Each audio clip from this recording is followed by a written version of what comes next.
Fly হবে, এটার video আমি দেখাবো। এটা দিয়ে হচ্ছে আপনি ড্রোনটা হচ্ছে ডান পাশে বাম পাশে নিতে পারবেন বা উপরে নিচে নিতে পারবেন। আর এই পাশেও কিছু বাটন আছে, বাট এগুলোর কাজ আমি এক্স্যাক্টলি বলতে পারতেছি না, হয়তো ম্যানুয়ালি যখন করব তখন বুঝতে পারবো আর কি।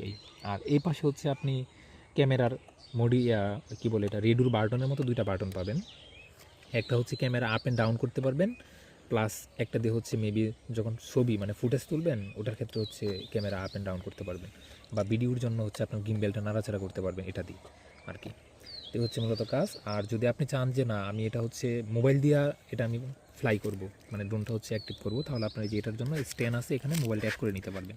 এটা এভাবে টান দিলেই এটা উপরে উঠবে, দেন হচ্ছে এখানে মোবাইলটা অ্যাড করে আপনার চাইলে এটা ড্রোনটা ফোনের মাধ্যমে কন্ট্রোল করতে পারবেন, অ্যাপ্লিকেশনের মাধ্যমে।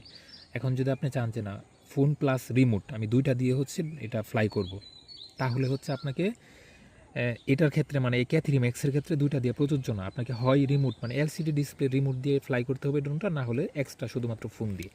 এখন আইফোনের ক্ষেত্রে ক্যাথ রিম্যাক্সের কোনো অ্যাপ্লিকেশন নাই, আপনার যদি অ্যান্ড্রয়েড ডিভাইস থাকে তাহলে সেক্ষেত্রে হচ্ছে আপনি ফোন দিয়ে এই ড্রোনটা কন্ট্রোল করতে পারবেন, আদারওয়াইজ আপনাকে এই রিমোট দিয়ে কন্ট্রোল করতে হবে আর কি।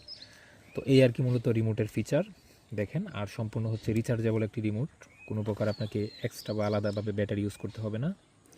এই তো আমরা হচ্ছে এবার ড্রোনটা ফ্লাই করে আপনাদেরকে সম্পূর্ণ দেখাবো, হ্যাঁ, এবং জিপিএসটা অন করে দেখাবো যে ড্রোনটা আদৌ কতটুকু দূর থেকে আসে এবং জিপিএসটা কত পর্যন্ত বা কত পার্সেন্টেজ পর্যন্ত পাই, প্রত্যেকটা বিষয় আপনাদেরকে আমি লাইভ দেখানোর ট্রাই করব।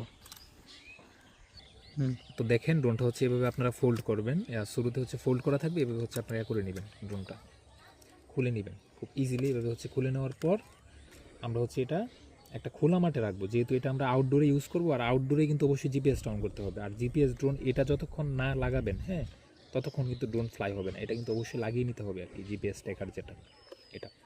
তো এখন হচ্ছে আমি ড্রোনটা এটা এক জায়গায় রেখে একটা খোলা মাঠে রেখে আমি ড্রোনটা ফ্লাই করব। ড্রোনটা ফ্লাই করার পর হচ্ছে আপনার রিমোটটাও ফ্লাই করে দিবেন, অন করে দিবেন। এই যে দেখেন রিমোটের মধ্যে হচ্ছে সম্পূর্ণ ড্রোনটা দেখাইতেছে, দেখেন। তো এখানে জিপিএসটা অন করা আছে,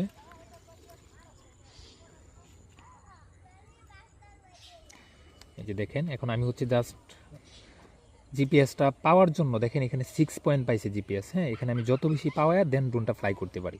এই যে দেখেন এখানে 6 লেখা, এই লেখাটা হচ্ছে আমি যদি একটা 10 প্লাস থাকে তাহলে আমার জন্য বেটার হবে। এই যে দেখেন এটা 16ই চলে গেছে, হ্যাঁ, এই যে দেখেন এটা 16তে চলে গেছে।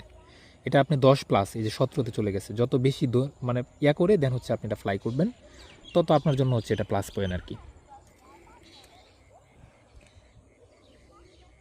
তো আমি এখন ড্রোনটা হচ্ছে ফ্লাই করে দিব, দেখেন এটা 20 চলে গেছে, এখন হচ্ছে আমি ড্রোনটা ফ্লাই করে দিব।